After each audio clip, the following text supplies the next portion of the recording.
You're listening to the Naked Bible Podcast. To support this podcast, visit nakedbiblepodcast.com and click on the support link in the upper right-hand corner. If you're new to the podcast and Dr. Heiser's approach to the Bible, click on New Start Here at nakedbiblepodcast.com. Welcome to the Naked Bible Podcast, episode 90, Lake of Fire. I'm your layman, Trey Strickland, and he's the scholar, Dr. Michael Heiser. Hey, Mike, how you doing? Very good. Well, we finally are at this this topic that you had, pun intended, really warmed up to last time. I've got my suntan lotion. You got your bad puns 50. Ready. I'm ready for this. Okay. Well, this one is about. This is not an episode on the concept of hell per se, but it's obviously going to be related. What I want to deal with specifically here is, where does the concept come from that really I think is best expressed in Matthew 25:41? And let me just read that verse to you and then say a little bit more about why I wanted to do this topic. But Matthew 25:41 says, "Then he," again, God, "will say to those on his left, 'Depart from me, you cursed, into the eternal fire prepared for the devil and his angels.'" Now, this is going to dovetail with some other references in the book of Revelation. For instance, Revelation 20, verse 10, "The devil who had deceived them was thrown into the lake of fire and sulfur where the beast and the false prophet were. They'll be tormented day and night forever and ever." And then down on to verse 14. "Then death and Hades were thrown in the lake of fire. This is the second death, the lake of fire. If anyone's name was not found written in the book of life, he was thrown in the lake of fire." So this lake of fire idea is, again, pretty prominent there in Revelation 20. But when you go back to Matthew, there's this phrase that this was prepared for the devil and his angels. Now, the reason I wanted to do this topic was because if you ask, well, where does that idea come from? Where are the relevant antecedents prior to the New Testament to this idea? Because there are some.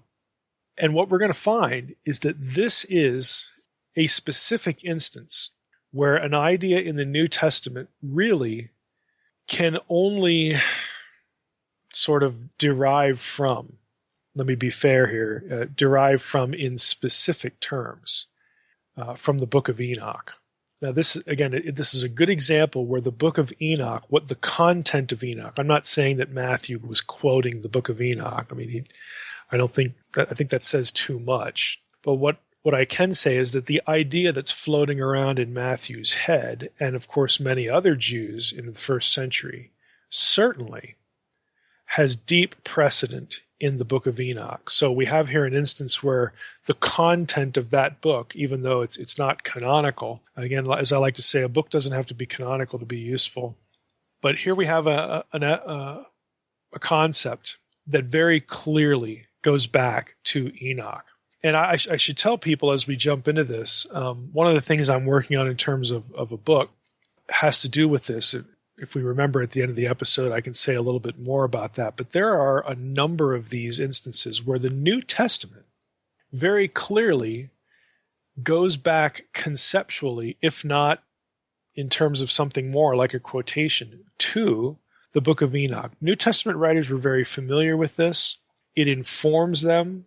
Of course, the best example is the stuff associated with the Genesis 6:1-4 episode, the sons of God, the daughters of men, the Nephilim, and all that stuff. But here we have one that, again, this is probably familiar to a lot of people, a lot of listeners. The lake of fire. But this concept, again, is not going to be articulated the way it is articulated in the New Testament without the influence of the content of the book of Enoch. So that's why I wanted to camp on this, again, because I think it's really worth picking one of these topics out and saying something about it. Now, if we, again, I guess the way to start here, again, is with, let's just start with the devil. Now, we know, again, who this figure is. We know that Revelation 12, for instance, again, associates the devil, that term, with Satan and with the serpent, Nakash in Hebrew. Revelation 12, again, connects all these terms. It's the only time we get in the Bible where all three terms are actually aligned with each other. There in Revelation 12. And if we go back to Genesis 3, we certainly have the Nakash, again, the serpent in rebellion. In Genesis 3, he is cast down to either the ground in some text or the eretz, the earth, in others. Again, we factor in Isaiah 14 to this with Genesis 3, where you get the rebel, again, a very clear divine rebel in Isaiah 14, cut down to the ground and, quote, brought down to Sheol. That's Isaiah 14:12 and Isaiah 14:15. So it's very clear that the divine rebel here is punished. He's put into the underworld, again, which is not a good place. We don't necessarily get a fiery description of it in the Old Testament. We do get a hint that there are other bad guys in that place along with, again, the original rebel, with the Nakash, the serpent, of course, who is called the devil and Satan in Revelation 12. And I've discussed this in Unseen Realm, but I'll just mention it here. There are passages in the Old Testament that have the Rephaim. Again, the disembodied spirits of the Rephaim are in the underworld. And again, they're not wonderful guys. Okay. This is not a place you want to stay. It's always the hope of the righteous to be extracted from the underworld, to be with the Lord. Again, we've talked about these things before, both on my blog and on the podcast a bit, and certainly in Unseen Realm. So you get hints of this, that, okay, the devil figure is down there and there are other bad guys with him. Again, you don't really get the fiery description in the Old Testament, but at least you get, quote unquote, the devil and his associates, again, the Rephaim, who were the enemy of the Israelites, descended from the Nephilim, because the Rephaim are called Anakim in Deuteronomy 2 and 3, and the Anakim are specifically linked back to the Nephilim in Numbers 13, verses 32 and 33. So we get this idea that, hey, this is where all the supernatural rebels hang out, and they're not good guys.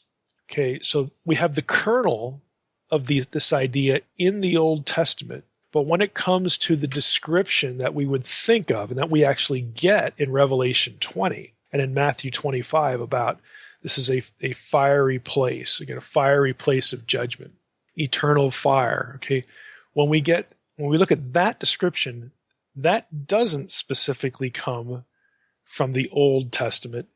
It does specifically come from the book of Enoch, which combines the fiery description with the devil and his angels. So it's a very clear path that goes back through. It can be traced back through and into the content of the book of Enoch.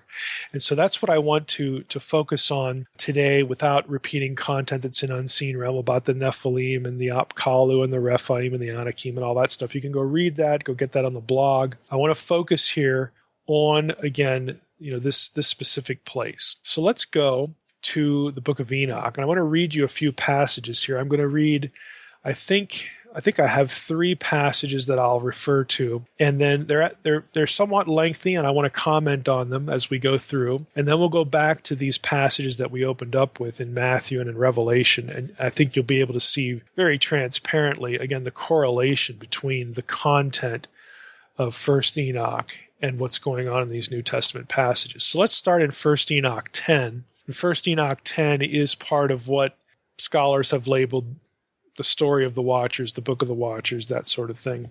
But we have here in 1 Enoch 10, beginning in verse 1, this is what we read. And again, this is in conjunction with the rebellion of the Watchers, the transgression of the Watchers, who cohabited with human women and fathered giants. Okay, the Genesis 6:1-4 episode. So here we go.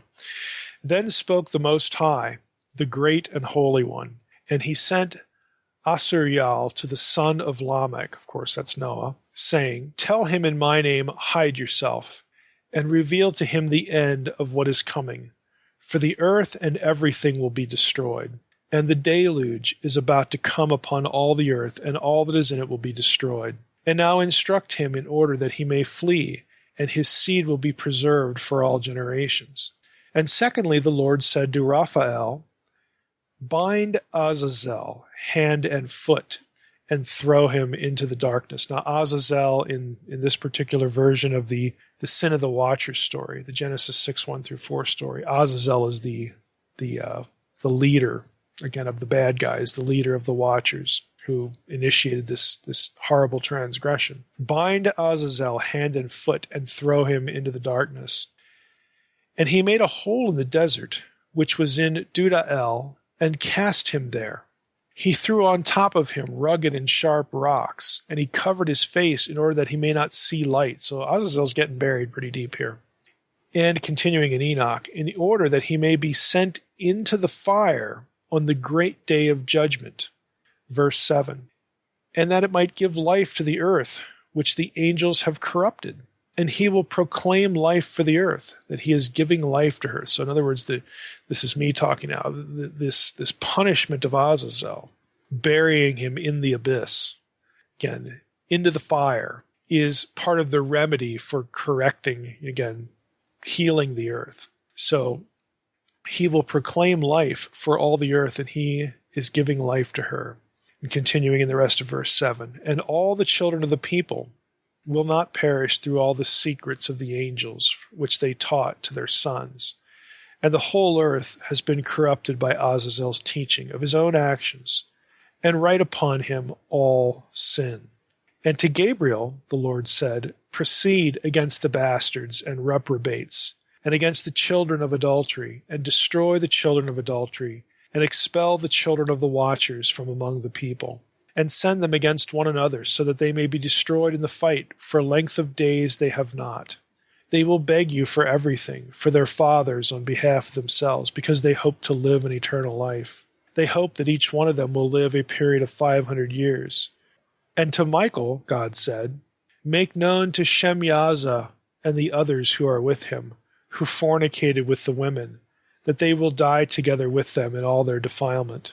And when they and all their children have battled with each other, and when they have seen the destruction of their beloved ones, bind them for 70 generations underneath the rocks of the ground, until the day of their judgment and of their consummation, until the eternal judgment is concluded. In those days they will lead them to the bottom of the fire, and in torment, in the prison, where they will be locked up forever. And at the time when they will all burn and die, those who collaborated with them will be bound together with them from henceforth unto the end of all generations, and destroy all the souls of pleasure and the children of the Watchers, for they have done injustice to man. That's the end of the section in 1 Enoch 10. It was verses 1 through 15. It's pretty obvious. Again, some of the things that we read in those New Testament passages are obviously here. You get the reference very clearly to the Watchers. You get a reference very clearly to their crime, and their leader, Azazel, and the other one that is named is Shemyaza, again, are sent to the pit. They are buried. The pit is described as fiery. You get this language. It's kind of curious. You get language that both sounds eternal and some that doesn't. It sounds like they are done away with, in an ending or permanent sense. Not that their torment is eternal, but then you get the language that of the eternal torment as well. You get actually both kinds of descriptions. We're going to see that in some other passages as well. But it's very clear, again, that this place, again, this hole, this abyss, again, that is a fiery existence, was initiated, was created, was carved out, okay, to use the language of the passage. This hole in the desert, again, that Raphael is commanded to create. This was all originated and created for, again, the Watchers, because of what they did. Now, other texts are going to have this place sort of as a part of, or within, or adjacent to the larger underworld. And so that's where you're going to obviously find the Nakash, the serpent, again, the original rebel. And biblical language is like this too.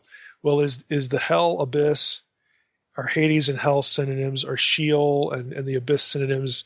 Because in some cases it seems like one is sort of a subdivision of another.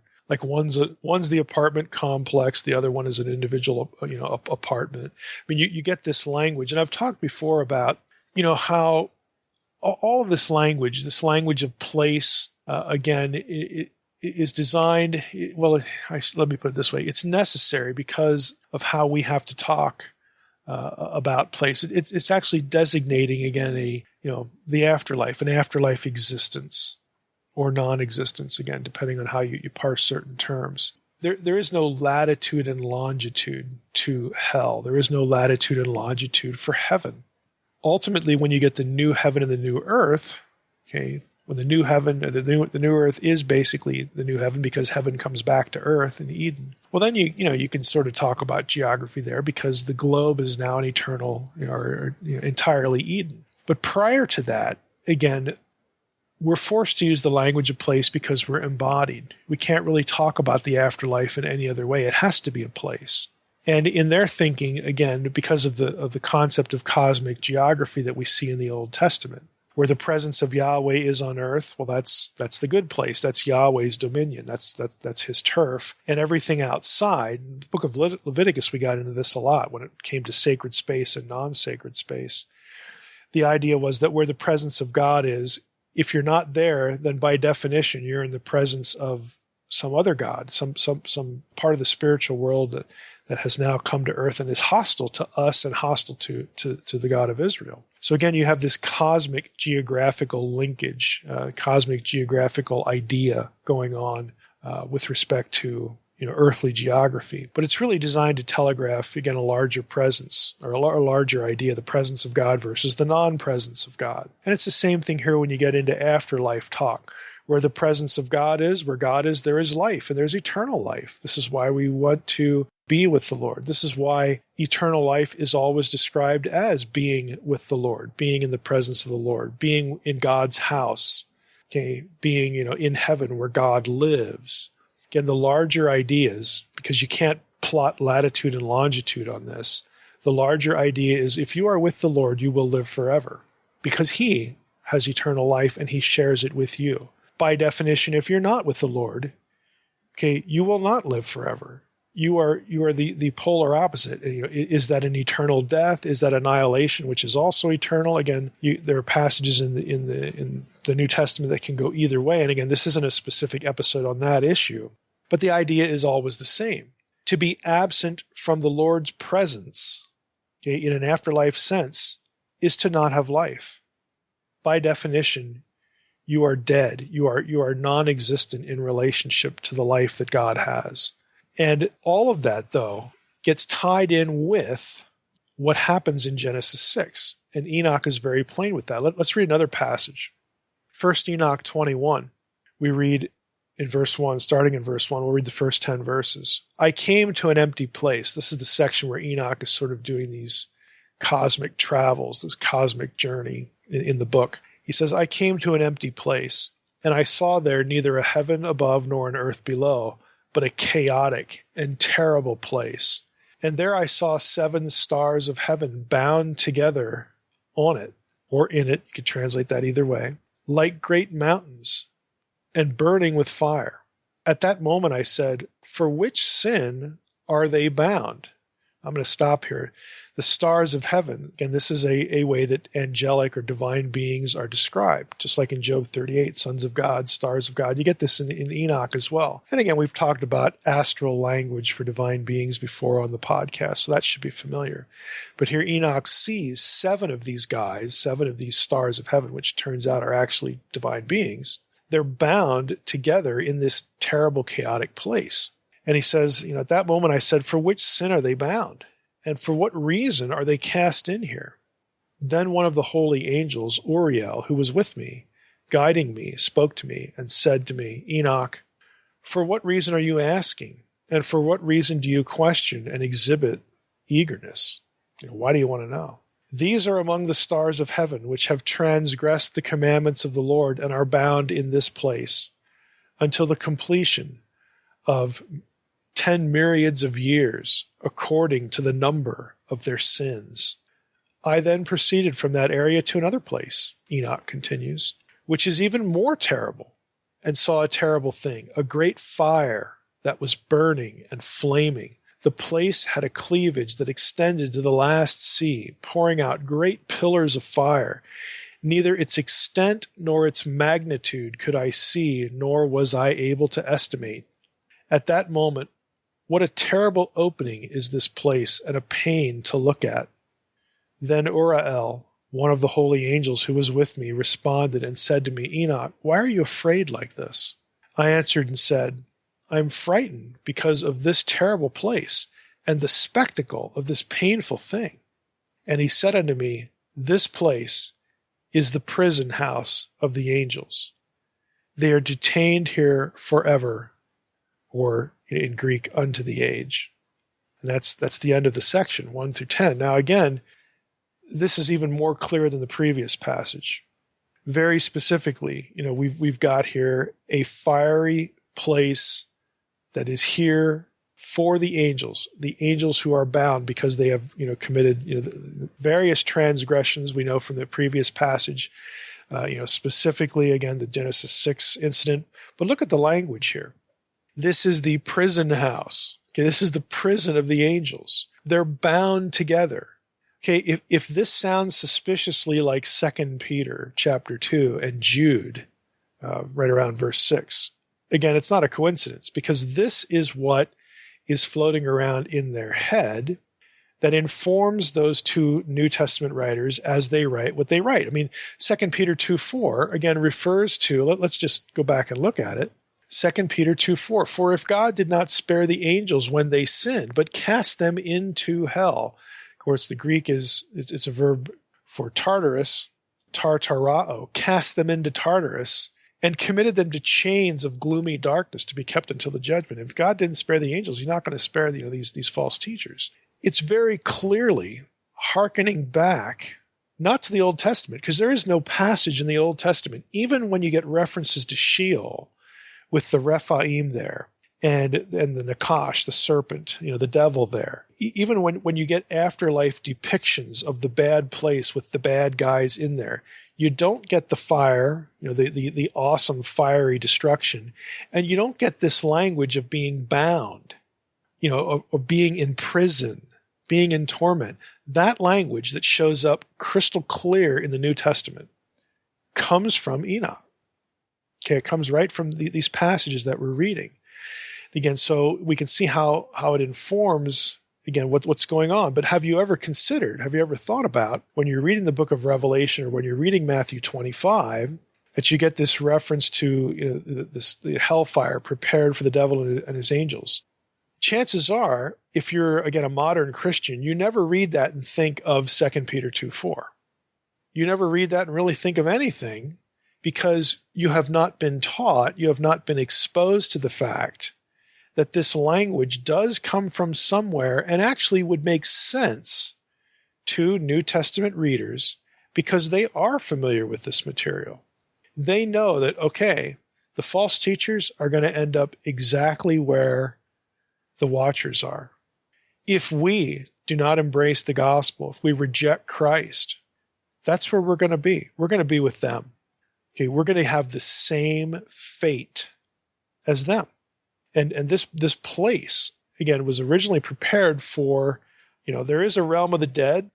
There is a bad underworld, a bad afterlife place because of what the Nakash did and because, of what the Watchers did. I mean, basically hell needed to be expanded after Genesis 6, 1 through 4.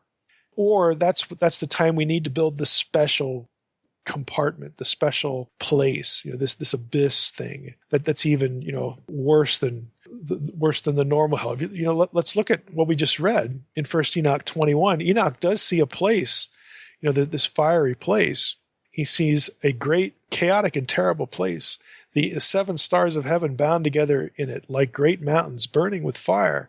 And he asks, why are they bound like this? Well, then he proceeds and he goes to another place, verse 7, which is even worse, even more terrible, and saw a terrible thing, a great fire that was burning and flaming. And this one's huge, great pillars of fire. I mean, it's just awful. So you have this sense that there's this place, but there's this place within a place that's even worse. And it turns out that that's the place, again, that the Watchers are associated with specifically. Let's look at one more. Now, this comes from 2nd Enoch. This is the Slavonic version of the book of Enoch, called 2nd Enoch by scholars. And we read this again here, again, Enoch being shown certain things. We read in 2 Enoch 10, starting with the first verse. Those men carried me to the northern region, and they showed me there a very frightful place.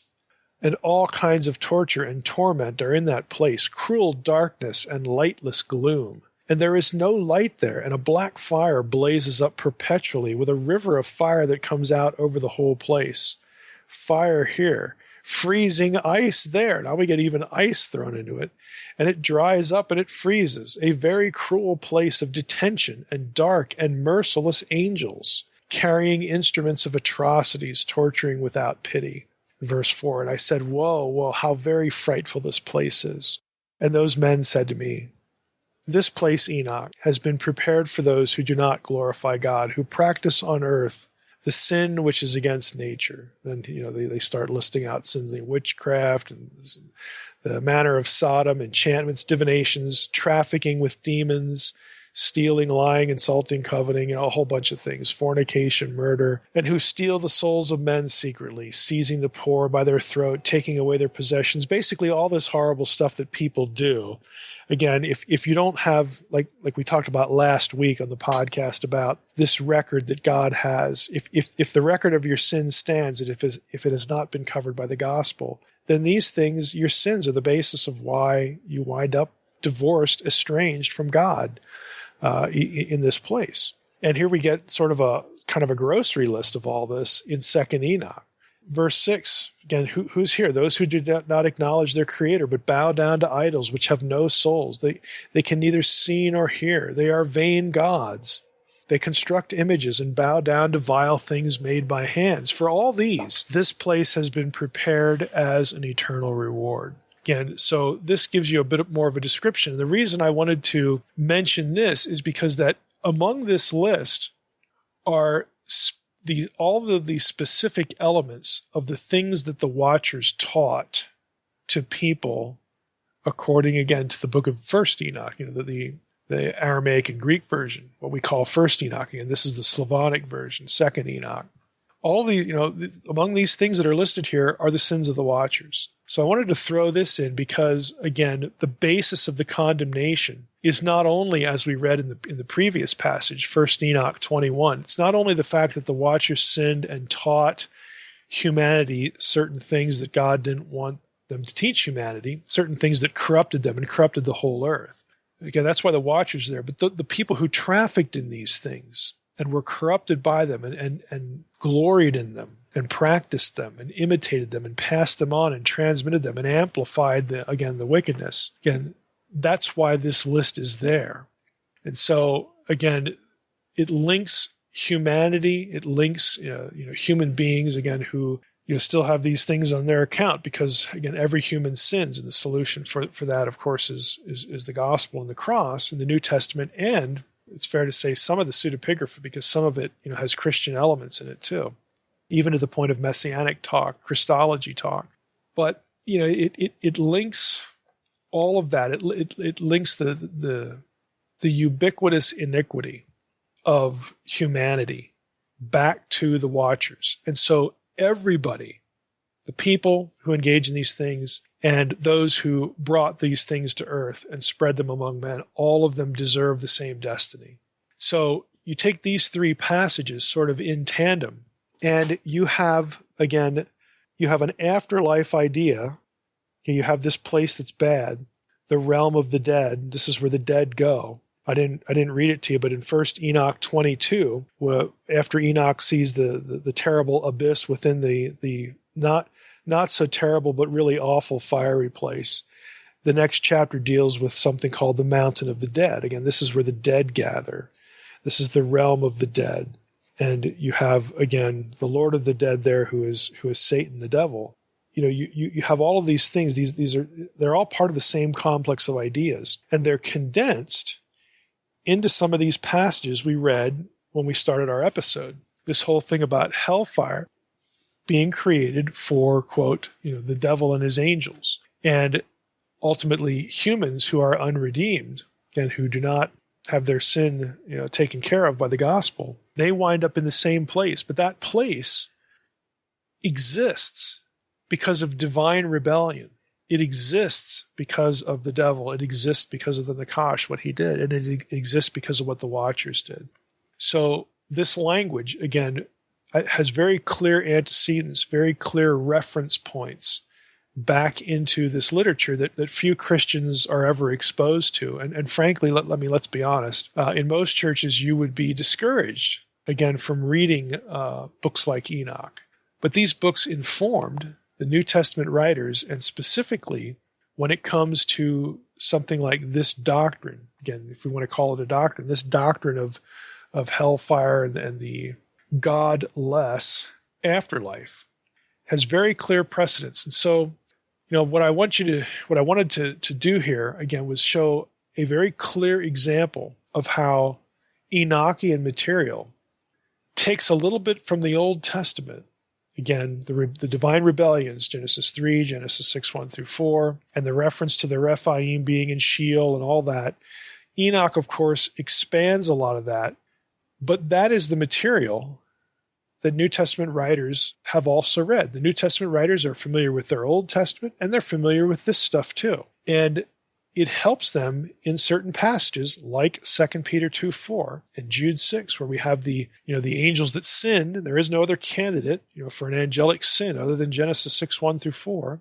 There is no passage that puts a angelic rebellion prior to creation or anything like that, even though lots of Christians believe that. That basically comes from Paradise Lost, not your Bible.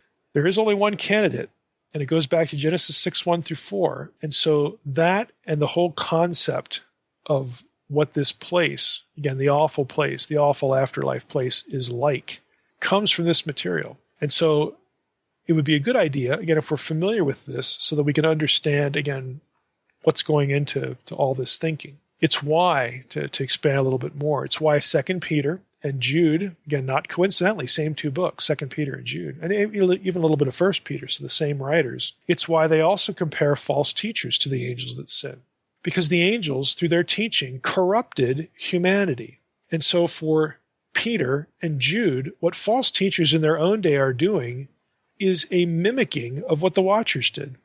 They are corrupting people. They are misleading people, okay? And so that's why their destiny is described in these terms. That's why Peter and Jude use the Genesis 6 event, again, articulated as it is through the material of First Enoch. It's why they make the comparison. It's the whole basis of the comparison, to portray these teachers as the Watchers. And so the rhetoric is quite effective. I mean, if you're a person who you're living in the first century, Peter and Jude are telling you, don't listen to these guys.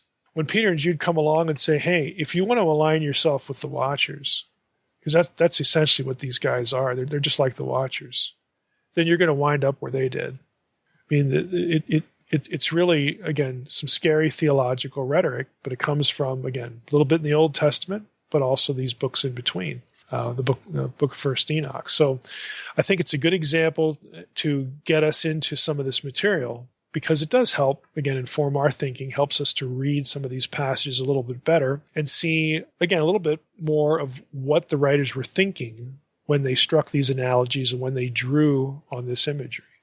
Yeah, it's interesting going into Enoch. I enjoy going into that. It's a lot of interesting stuff, and the more you read of it, the more you see where little bits of it bleed into, especially New Testament passages, or are drawn from Old Testament stuff. But it really bleeds into New Testament in certain places. We can, as I alluded to at the beginning, there's something I'm actually working on that relates to this. We can talk about that or not. Sure, but. Yeah, I think I can say this much. I'm working on a manuscript, a book manuscript that I'm tentatively calling Subduing Hermon, and the subtitle is The Importance of the Watcher's Story for New Testament Theology. And so what I'm basically going to do is I'm going to take a bunch of things that are found in Enoch and show how, just like this one, how they are sort of the backstory for certain things we read in the New Testament. And some of it, not a whole, maybe half, but probably less of that material showed up in Unseen Realm. But there's a lot that I didn't put in Unseen Realm that is going to go in this book. But this is, again, just an illustration of the kind of thing that the more familiar you are with this material, the more sense you can make, the more connections you can make when you get into the New Testament. Yeah, it's interesting. So this isn't the sequel to the Unseen Realm. No. Okay. Subduing Hermon is going to be a standalone book, and it's focused entirely on why First Enoch, specifically the Watcher's story, why that's important for understanding the New Testament. We've got some time here, Mike. Would you like to give real briefly a little backstory of why Enoch is not included in the canon? Sure. I mean, Enoch was defended by a few, early church fathers, early church figures, Tertullian, Irenaeus. Some of that they went back and forth. Do we think it should be in? Do we think not? It had some defenders among that sort of core group of early church fathers, but it was. There's a real, I've alluded to this before in lectures, but I'm trying to remember which one it is. Is it Irenaeus or Tertullian? I can't remember exactly. It might be Tertullian, but he gets to the end of his life and he's been defending Enoch, and the people he's writing to knows, how he feels about the book of Enoch, that he thinks it should be assigned, canonical or sacred status to the community. And he actually says, this is me paraphrasing, and this is something I'm going to put into the book and actually quote the passage and passages like it. But he basically says, I'm the only one sitting around here still defending this thing, and I guess I was wrong. Because, and the way he concludes he's wrong is that he attributes, the consensus to the work of the Holy Spirit. He says, look, we're all believers here, and the Spirit of God, we have to believe that he would lead, his family, his children en masse to the right conclusion about, which books can be traced to apostolic authority and ought to be embraced, as sacred to us. And I'm basically the only one sitting here still arguing this point. So I have to conclude that I was wrong, and I'm going to let it go. Enoch never won the day. It never garnered a lot of support. But the reason that it got any support was because people knew and understood that it informed certain things in the New Testament. Irenaeus, actually references it a good bit when he talks about Antichrist, when he talks about certain things in the book of Revelation. He goes right back to the book of Enoch, as his proof text, for some of the things he's preaching. So they were willing to use it, and they didn't feel any qualm about that because, well, hey, we can use it because Peter and Jude used it. Duh. And again, it didn't mean to them that it had to be inspired, because look, the New Testament quotes lots of books. Paul quotes Greek secular poets 5 or 6 times. The Old Testament quotes the Baal cycle. It doesn't mean the Baal cycle is inspired. Okay, it just means that it's useful to make some either theological point or polemic point, or useful to make some argument in whatever direction. And it's the same thing with Enoch. It's useful for talking about false teachers in this case. What happened to the angels that sinned, because the New Testament writers knew that people were familiar with this material, and so by using it, they could communicate their ideas much more clearly. Let's put it this way. It's better to quote something or use something that your readers are familiar with, as opposed to quoting or using something that nobody's ever heard of before. That doesn't make any sense to do that. It makes perfect sense to borrow something, to use something that has illustrative power to create that connection in the minds of your readers so that they get the point you're trying to argue. But that was where Enoch stood. It never got acceptance. There was never a big fight over it that had a few defenders. I don't think it should be canonical, but frankly, I don't care. And I've told congregations this, or places where I've lectured, look, I understand why the question's asked, but I don't care about the question, because a book does not have to be canonical to A, be useful, and to B, to be used by a biblical writer. They're not restricted to canonical material to make their point. We could go through real carefully Old and New Testament and come up with dozens of citations of sources that people who love Enoch and try to argue that it should be in the canon. Trust me, you don't want the Baal cycle there, and you'd never argue for it. You don't want some Egyptian text in there. You don't want some Canaanite text in there. It's just that people who try to make this argument or make it a big issue are not aware that both testaments quote lots of other stuff that they would never in their wildest dreams think should be part of the Bible. And Enoch falls into that as well. Just because it's useful, just because they quote it, doesn't mean it has to be assigned the same status. It wasn't, but they valued it anyway. I think that's the most important part. People just do not think or take the time to think that the writers of the Bible drew upon or read other things in their time. I mean, they think if it's not in the Bible, that's it. They don't even take the time to consider other material outside of the Bible. And that's such a shame because it is. Yeah. It's such a disservice to learning all that you can. Well, I've said before, and it's worth repeating. I think, some things I say are actually worth repeating. But this one I think really is important, that when what you're doing when you do that is you're unconsciously sort of opting for this, again, paranormal view of inspiration. When you strip the Bible of its humanity, hey, they read things and those things helped them write. When you strip the Bible of its humanity, you actually undermine the doctrine of inspiration, because then you reduce it to the writers who have blank minds and their hands and arms are waving around like automatic writing, and they don't even know what they're producing. They don't even understand a good bit of it. It just sort of comes out of the ether through their arms and their fingers. And it just makes them like vegetables. It makes them like functioning vegetables in this process we call inspiration. And that is not the picture that you get in the Bible for this activity. And it certainly doesn't reflect the result, what we actually read in Scripture. And it really is a disservice. I agree completely. Yeah, and you don't take away the divinity of the Bible. No. By doing that. Right. God was either in the process or he wasn't. God either prepared these people for the moment, the place, and the time that he wanted them to be and to produce this book, whatever it is, book of Romans, book of whatever. God prepared them at every point in their lives for that moment. He is the unseen hand behind it all. So there either is an unseen hand or there ain't. So you don't need dictation. You don't need, again, this X-Files paranormal-ish view of inspiration to have an active, crucial, unseen hand behind the whole thing. But if you divorce the humanity from the process, you've got a cartoonish view of what happens with Scripture, and good luck with that. Just good luck with that. It will never stand up under scrutiny in terms of the content that's actually in the thing. All right, Mike. Well, speaking of canon, what is going on with your YouTube channels? Well, I want to alert people. I've posted a few videos. I'm actually working on what I'm calling Divine Counsel 101 class, Divine Counsel 101 series, and I'm trying to chop up in videos, 10 minutes or so or less, teaching people about the divine counsel stuff, essentially unseen realm content. But, with screen capturing, of course, there's video of me, but I'm taking a stab at taking my content and putting it into video form that's for free on YouTube. So I'm 3 episodes in at this point, and I want people to go watch those. Go look them up on YouTube. I posted them on my blog, with links.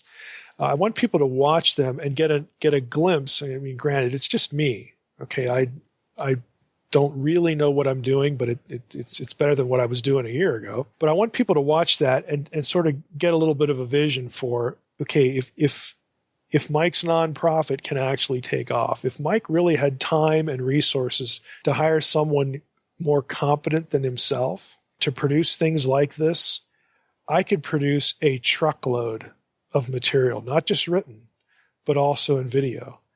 And again, people can access it for free. You can send it to people that need the content for free. So as I've talked before at the end of previous podcast episodes, the nonprofit, again, is about scale. I'm always going to do something, whether I'm funded, whether I have a nonprofit or not. I've been doing this for 10 years. I'm always going to produce something for people in the way of biblical content. But if you want more in quantity, if you want better in quality, if you want it to scale, again, you need to support McLot. You need to support the podcast, because that's the only way it's going to happen. And these are sort of examples of kind of where it begins, just to give you an idea of what could be done. So please, go watch those, send them to other people. Again, just get a little vision for some of the things we might be doing, might be able to do in the future.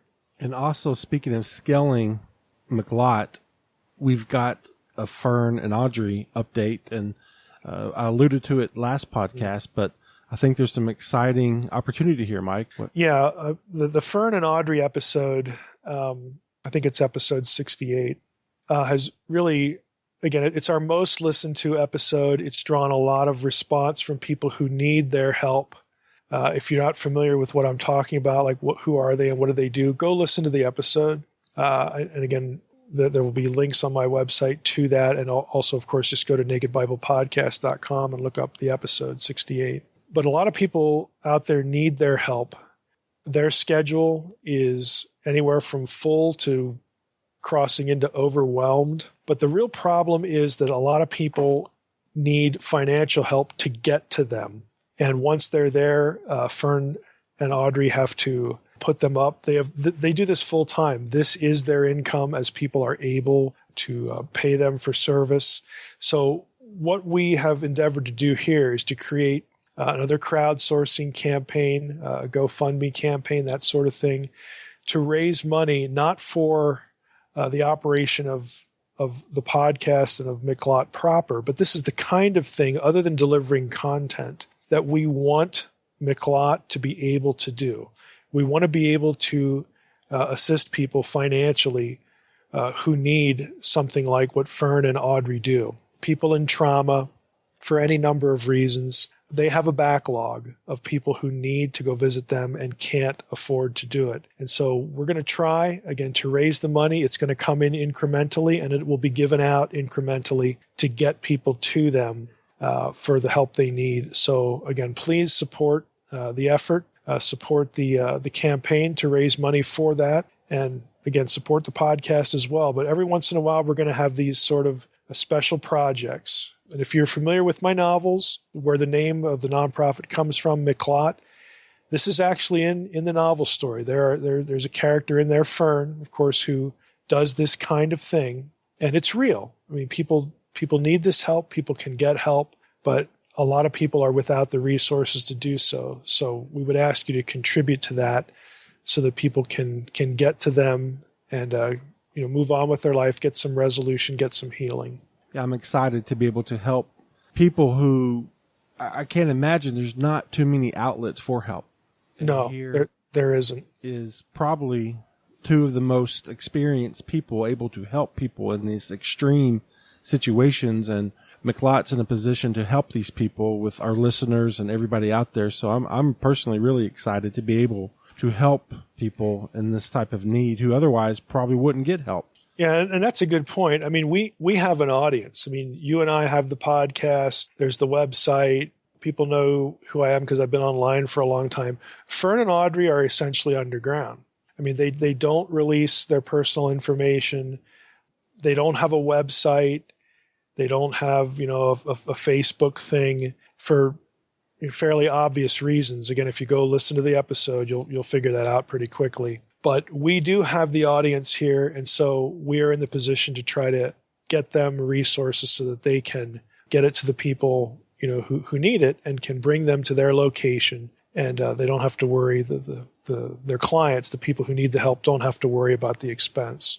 And with that, Mike, next week is another Q&A episode. Yep, here we go. What number is that? I knew you were going to ask me that. Is it number? It might be number 10. I'm thinking we're in double digits. So, boy, how time flies. Yeah, really. And I've gotten a lot of questions, which is good. So the queue is filled back up, but we're still getting to the ones a few months ago. And I'll probably add a couple recent ones because they're a little bit more relevant what we've been talking about here in the last few episodes. So okay. I'll sprinkle a mixture of both. And so we're plugging away. We're 10 to go to that 100 milestone. So we still need to brainstorm. Yeah, we still need to brainstorm on something special for that episode. So. Yeah.